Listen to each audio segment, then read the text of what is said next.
Dahulu kala, di sebuah perkampungan ada seorang petani yang sederhana dengan bersama istrinya yang sangat cantik.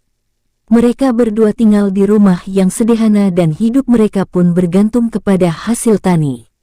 Si petani selalu bekerja keras setiap hari di ladang, akan tetapi si istri kerjanya hanya bersolek saja, bahkan si istri tidak mempedulikan akan rumah tangganya.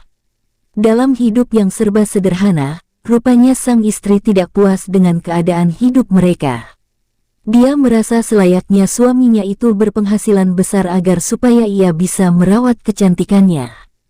Karena si petani sangat menyayangi istrinya, ia pun bekerja lebih keras untuk memenuhi tuntutan si istri. Akan tetapi sekeras apapun ia bekerja, tetap saja si petani itu tidak bisa memenuhi kebutuhan istrinya, karena selain istrinya suka minta dibelikan obat-obat kecantikan yang harganya mahal, si istri juga suka minta dibelikan pakaian yang bagus-bagus yang berharga mahal juga. Si istri petani pun akhirnya jatuh sakit karena dia hanya sibuk mengurusi penampilan dan kecantikannya saja, dan tidak memperhatikan kesehatannya. Hari demi hari si istri sakitnya makin parah saja dan pada akhirnya si istri petani itu meninggal dunia. Terlihat si suami sangat begitu sedih, sepanjang hari ia terus saja menangisi istrinya yang kini sudah terbujur kaku tanpa daya. Karena ia sangat menyayanginya, si petani pun tidak mau menguburkan tubuh istri yang sangat dicintainya itu. Dan dia pun berpikir dan berniat untuk menghidupkannya kembali. Pada esok harinya si petani malang itu menjual semua miliknya untuk membeli sebuah sampan. Untuk digunakan menyusuri sungai menuju tempat yang diyakininya sebagai tempat persemayaman para dewa-dewa. Pasti para dewa mau menghidupkan kembali istriku, begitu yang ada di pikirannya. Walaupun dia tidak begitu tahu persis di mana tempat persemayaman para dewa itu, petani itu terus saja mengayuh sampannya sampai akhirnya sampan itu pun tersangkut karena kabut tebal yang menghalangi pandangannya. Ketika kabut menguap, terlihat samar di hadapannya berdiri sebuah gunung yang sangat tinggi, yang puncak gunung itu sampai menembus awan. Dia berpikir disinilah tempat tinggal para dewa-dewa. Dan dia pun lalu mendaki gunung yang sangat tinggi itu dengan membawa jasad istrinya. Di dalam perjalanannya si petani itu bertemu dengan seorang lelaki tua.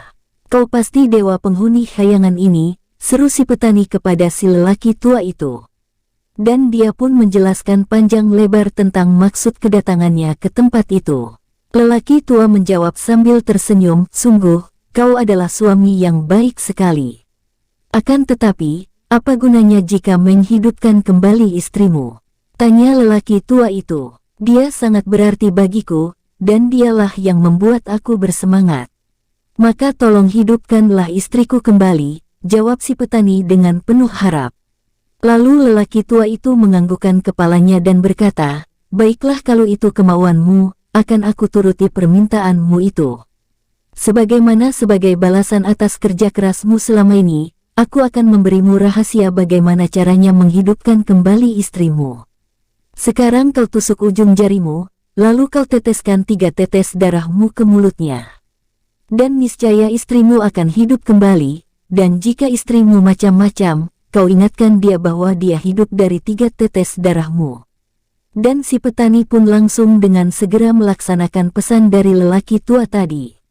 Dan ajaib, istrinya benar-benar hidup kembali. Dan tanpa berpikir panjang, si petani pun membawa pulang istrinya. Tapi sang istri tahu, bahwa selain sampan yang dinaiki mereka berdua, kini si suaminya pun tidak punya apa-apa lagi karena semuanya sudah ia jual. Lalu bagaimana dan dengan apa suaminya bisa memenuhi untuk merawat kecantikannya? Setelah lama perjalanan menyusuri sungai, lalu sampailah si petani dan istrinya itu di sebuah pelabuhan yang begitu ramai. Si petani pun turun dari sampannya dan pergi ke pasar untuk membeli bekal perjalanan mereka. Kebetulan di sebelah sampan mereka bersandar sebuah perahu yang sangat indah milik saudagar kaya yang sedang bersinggah juga di tempat itu. Si saudagar pun melihat kecantikan si istri si petani itu, si saudagar pun jatuh cinta dan membujuk perempuan cantik itu agar ikut bersamanya. "Seandainya kalau kau mau ikut bersamaku, aku berjanji apapun yang kau minta akan aku berikan," kata sang saudagar.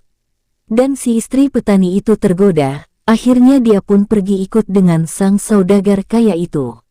Sepulangnya dari pasar si petani terkejut bukan main, karena istrinya tidak ada di sampannya. Dia pun mencari istrinya ke sana kemari, akan tetapi sia-sia. Singkat cerita, setahun sudah berlalu. Si petani pun akhirnya bertemu dengan istrinya. Akan tetapi istrinya menolak untuk kembali kepadanya. Si petani pun lalu teringat kepada dewa di gunung Hayangan itu. Si petani pun berkata kepada istrinya, sungguh kau tidak tahu berterima kasih. Asal kau tahu, bahwa kau bisa hidup kembali karena kau minum 3 tetes darahku. Istrinya pun tertawa mengejek, jadi, aku harus mengembalikan 3 tetes darahmu. Baiklah, sang istri pun menusuk salah satu ujung jarinya dengan maksud memberi 3 tetes darahnya kepada suaminya. Namun, begitu tetes darah ketiga menitik dari jarinya, tiba-tiba wajahnya menjadi pucat, dan tubuhnya pun menjadi lemas, dan hingga akhirnya jatuh mati tak berdaya. Setelah si istri mati, dia pun menjelma menjadi seekor nyamuk. Nah sejak itu, di setiap malam nyamuk jelmaan wanita cantik itu berusaha menghisap darah manusia, dengan harapan agar dia bisa kembali ke wujudnya semula. Demikianlah kisah legenda asal-muasal seekor nyamuk. Jangan lupa subscribe, like, dan komennya ya.